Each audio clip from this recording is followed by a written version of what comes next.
It gets in the way of almost everything that we do. How do you change negative thinking? In today's video, we're moving past all of the trite, fluffy answers that you've heard to this, and we're getting down to the science.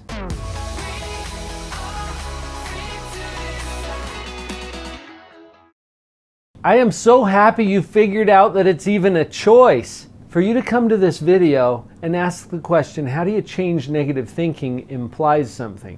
Check it out.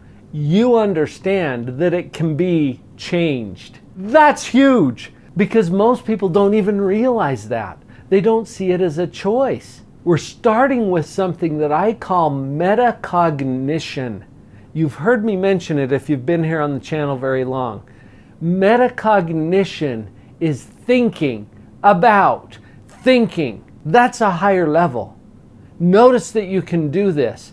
That is huge. It's very important, because in thinking about your own thinking, you create a little space.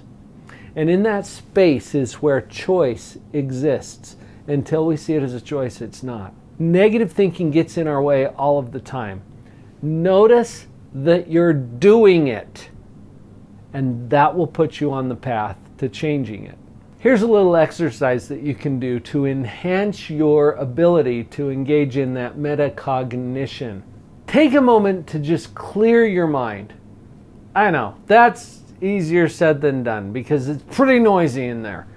But if you could just clear your mind for a moment and have no thoughts going on at all for just a moment, and then ask yourself this question.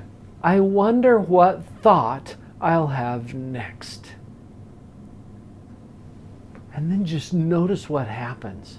Become an observer of your own thoughts. It's really interesting. I do this exercise with some of my clients at the office if I'm coaching someone around metacognition, and I'll take them through this. I wonder what thought I'll have next.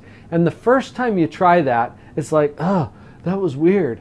I don't know what I was supposed to think. Well, you're not supposed to think anything. Just clear your mind and see what happens. I wonder what thought I'll have next.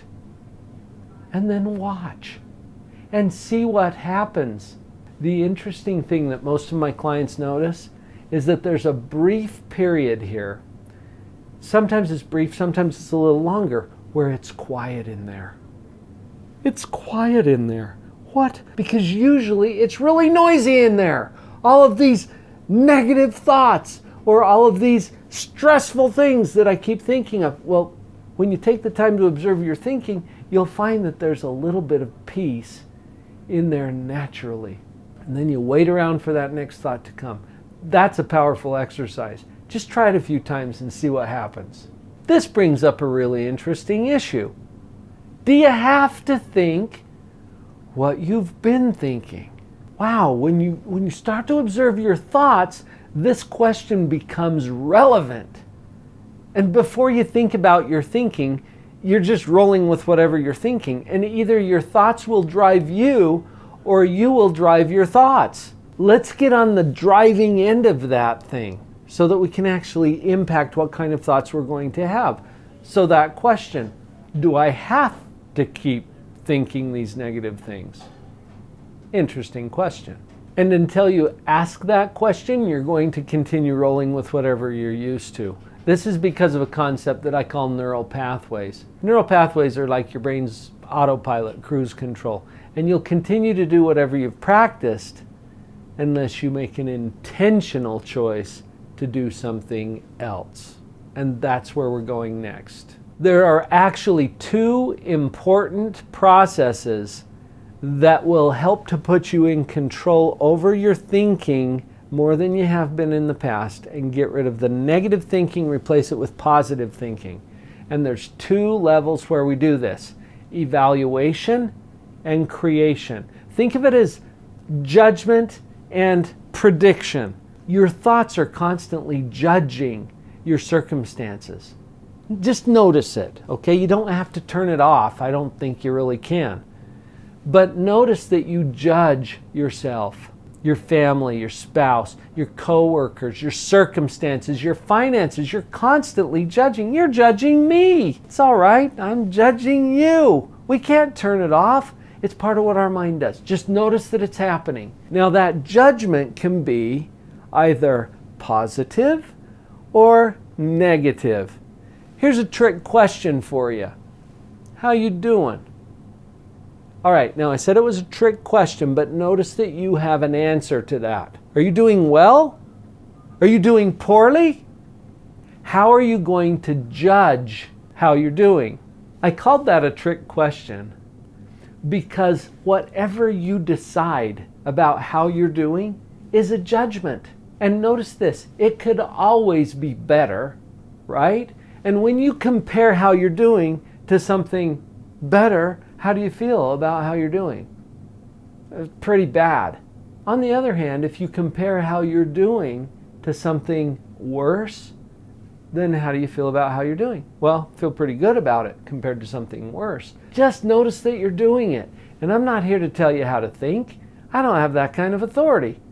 I just want you to see that you are. So notice that you're making a judgment.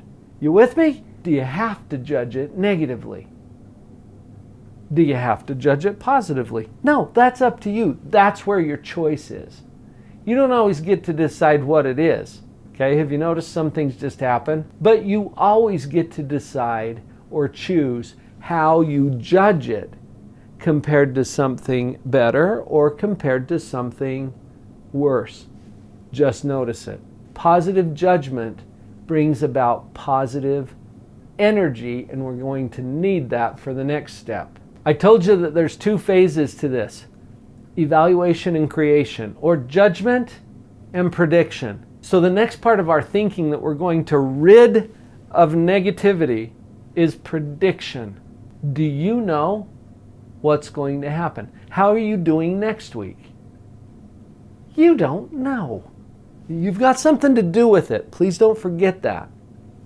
But you don't know. So all you can do is predict it in your thoughts or your imagination.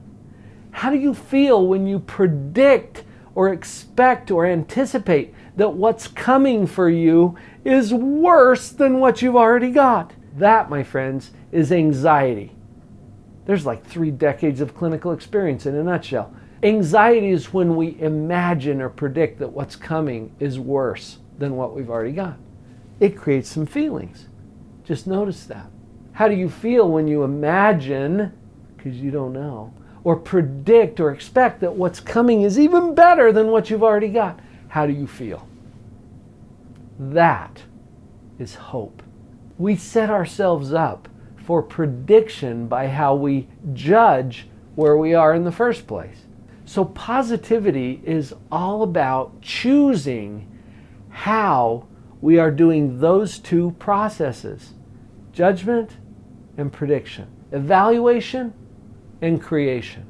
They're both going on all the time in our mind, and we have some power to direct that, to steer it in a direction that's positive.